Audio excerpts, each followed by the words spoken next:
Hello! Thank you for tuning in to read a story with me. Today we're actually going to be reading two stories. One is the prequel and one is the sequel. Prequel means it goes at the beginning and then sequel means it comes after. So they're both kind of the same story.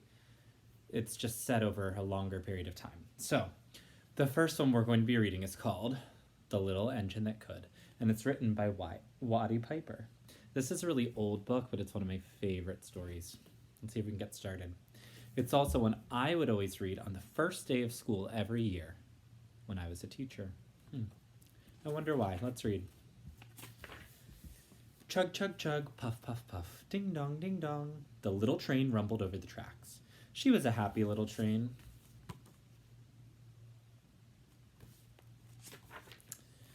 For she had a jolly load to carry. Her cars were filled full of good things for boys and girls to eat. There were toy animals, giraffes with long necks, teddy bears with almost no necks at all, and even a baby elephant. Then there were dolls with blue eyes and yellow curls, dolls with brown eyes and brown bobbed heads, and the funniest little toy clown you ever saw. And there were cars full of toy engines, airplanes, tops, jackknives, picture puzzles, books, and every kind of thing boys or girls could ever want. But that was not all. Some of the cars were filled with all sorts of good things for boys and girls to eat. Big golden oranges, red-cheeked apples, bottles of creamy milk for their breakfasts, fresh spinach for their dinners, peppermint drops, and lollipops for after-meal treats. The little train was carrying all these wonderful things to the good little boys and girls on the other side of the mountain. She puffed along merrily, then, all of a sudden, she stopped with a jerk. She simply could not go another inch. She tried and tried, but her wheels could not turn. What were all those good little boys and girls on the other side of the mountain going to do without the wonderful toys to play with, or the good food to eat? Here comes a shiny new engine, said the funny little clown, who jumped out of the train. Let us ask him to help us. So all the dolls and toys cried out together. Please, shiny new engine, won't you please pull our train over the mountain? Our engine has broken down, and the boys and girls on the other side won't have any toys to play with or good food to eat unless you help us. But the shiny new engine snorted. I pull you. I am a passenger engine. I have just carried a fine big train over the mountain with more cars than you have ever dreamed of. My train had sleeping cars with comfortable berths, a dining car where waiters could bring whatever hungry people wanted to eat, and parlor cars in which people sit in soft armchairs and look out of big plate glass windows. I pull the likes of you. Indeed not. And off he steamed to the roadhouse, where engines live when they are not busy. How sad the little train and all the dolls and toys felt. Then the little clown called out, The passenger engine is not the only train in the world. Here's another engine coming, a great big strong one. Let us ask him to help us. The little toy clown waved his flag, and the big strong engine came to a stop. Please help us, big strong engine, cried the clown and all the toys and dolls together. But the big strong engine bellowed, I am a freight engine. I have just pulled a big train loaded with big machines over the mountain. These machines paint books and newspapers for grown-ups to read. I am a very important engine indeed. I won't pull the likes of you. And the freight engine puffed off. Indignantly to the roundhouse. The little train and all the dolls and toys were very sad. Cheer up, cried the little toy clown. The freight engine's not the only one in the world. Here comes another. He looks very old and tired, but our train is so little, perhaps he can help us. So the little toy clown waved his flag, and the dingy, rusty, old engine stopped. Please, kind engine, cried all the dolls and toys together. Won't you pull our train over the mountain? But the rusty old engine sighed. I am so tired, I must rest my weary wheels. I cannot even pull so little a train as yours over the mountain. I cannot.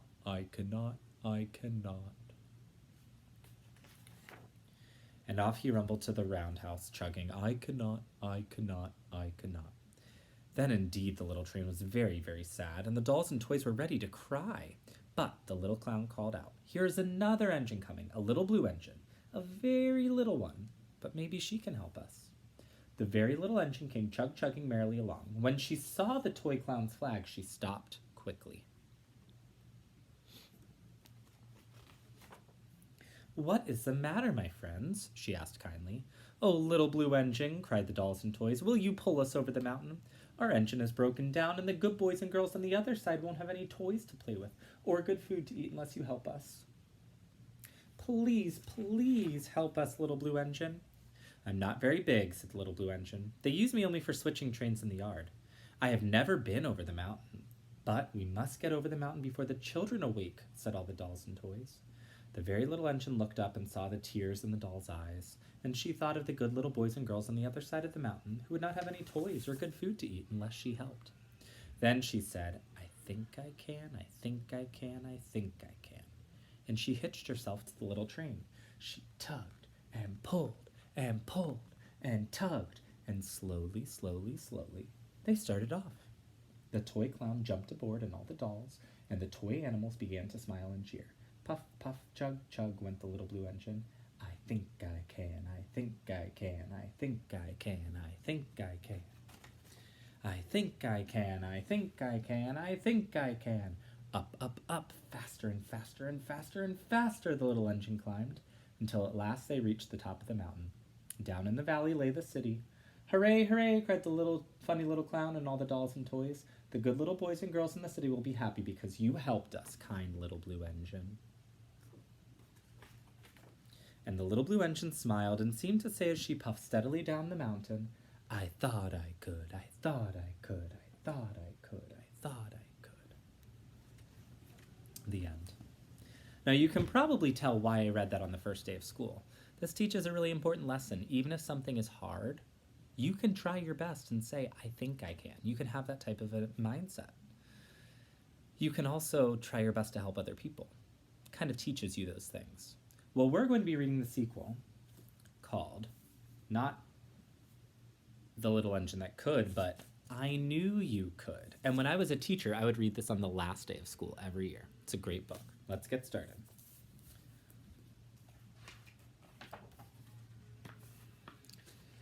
I knew you could, and you knew it too. That you'd come out on top after all you've been through. And from here you'll go farther and see brand new sights. You'll face brand new hills that rise to new heights. I wish I could show you the stops that you'll visit, but that isn't my choice to make for you, is it? Instead, I can tell you some lessons and tales that I've learned and relearned in my time on the rails. See how the train looks similar? First of all, you must find your own track, so you can start right away and not be held back. But which track is yours? Well, that all depends on which way it's going and where it might end. Different tracks wind around, over, under, and through, so pick out the one that works best for you. Though the track you start out on will feel like the one, you might take a few more before you are done. And now, with your eyes on your new destination, start up your wheels and roll out of the station. So you can probably see why this is a good book for the end of the year, because it's all about finishing your job and now going off to do the next one. On your new trip, you'll make plenty of stops in deep river valleys and on high mountain tops. Some will surprise you and some will be planned, and you'll roll through each one saying, "I think I can." Good connection to that last book. You'll go through tunnels surrounded by dark, and you'll wish for a light or even a spark.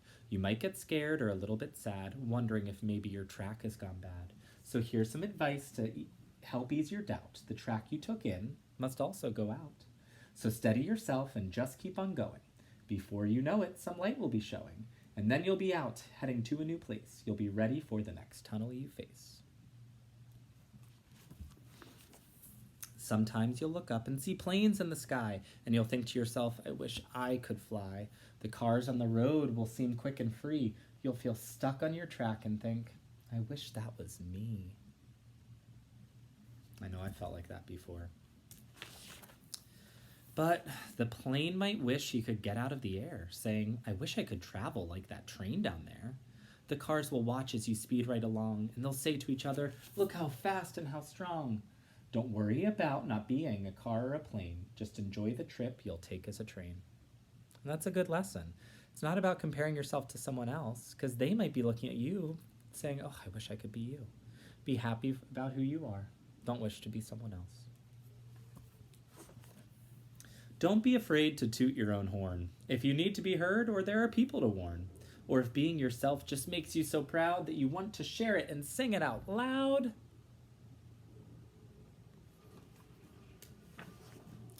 You'll follow your track, you'll twist and through twists and through bends and stop at new stops and pick up new friends. They'll all come aboard with smiles and greetings. You'll have such great times with the people you're meeting.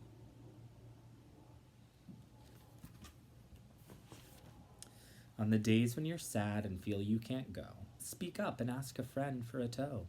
That's what friends do, so don't be afraid. You'd do the same if your friend needed aid. It's true. Sometimes you just have to ask someone for help, and that's okay. You might stop at some stops that you never have toured and look for new friends, but they won't come aboard. So you'll have to head out with a creak and a groan, setting out once again on your track all alone. Try to remember that the world is so wide, full of all kinds of people with their own trains to ride. Just stay true to yourself as you travel your track, with no second guessing and no looking back. Once you're on the right track, you'll probably say, "This one is mine. I'm here to stay." Try to enjoy the track that you choose. Stop now and then to take in the views. I think I can. If you rush forward as a general rule, before you arrive, you could run out of fuel. Don't overwork, but save up some strength. That way, every day you can travel great lengths. It is important to rest. Take that time. You'll need all that strength on the days when you're stuck, or tired, or sad, or just out of luck. When your belief in yourself doesn't feel quite so pure, and your "I think I can" doesn't sound quite so sure.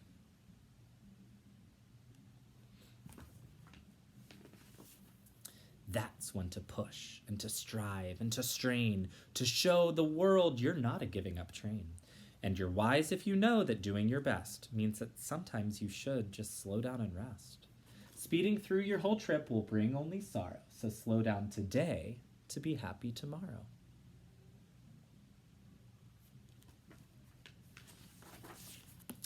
There's more about life that you'll learn as you go, because figuring things out on your own helps you grow. Just trust in yourself and you'll climb every hill. Say, "I think I can," and you know what? You will. Wonderful job. Thank you for reading both of these books with me. The Little Engine That Could and I Knew You Could. I know that everything we've done at the end of this year and the whole school year has been a lot of work. And we ended really differently than we thought. But you know what? You did it. You worked hard. You learned even though we were at home. You tried new things. And you know what? I knew you could. Your teachers knew you could. Your parents knew you could. And we're proud of you for choosing to do it. Thanks for tuning in with me. I hope that you are going to have a great day. I hope that you have a great summer break. And know that I've really loved reading all of these stories with you. All right, bye.